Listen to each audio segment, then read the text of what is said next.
இந்த வடலூர் ராஜா என்ற அந்த ஐடியிலே நான் பதிவிடுவதை ராஜா நாஸிலுமாய் ராஜா நாஸ் என்ற என்னுடைய ஃபேஸ்புக் ஐடியிலுமா ஷேர் செய்வேன்.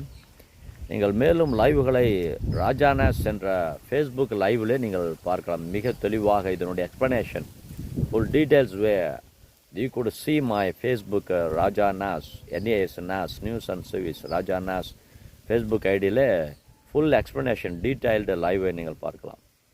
எதற்காக இப்படி சொல்கிறேன் என்று சொன்னால், ஒரு சில மனிதர்களை நம்மாலே புரிந்து கொள்ள முடியவில்லை. கடவுளையும் கடவுளுடைய சக்திகளையும் மனிதர்கள் எம்மாத்திரம் புரிந்து கொள்ள முடியும். பெங்கால் புயலை மட்டும் நான் சொல்லவில்லை. இன்னும் உருவாகுவதற்கு முன்பே எப்படி இருக்கிறது என்றால், உருவானால் எப்படி இருக்கும்? அப்படித்தான் கடவுளுடைய செயல்பாடுகள். எனவே மனிதர்கள் கடவுளை நன்கு புரிந்து கொள்ள வேண்டும். கடவுளுடைய செயல்பாடுகளை சரியாக புரிந்து கொள்ள வேண்டும். இல்லாவிட்டால் பேரழிவுகள் ஒவ்வொருவருக்கும், ஒவ்வொரு நாட்டிற்கும், ஒவ்வொரு இடத்திற்கும் காத்திருக்கிறது என்ற ஒரு செய்தியை இதில் நான் பதிவிடுகிறேன். உங்களுக்காக தொடர்ந்து ஜெபிக்கிறேன். இலங்கையில்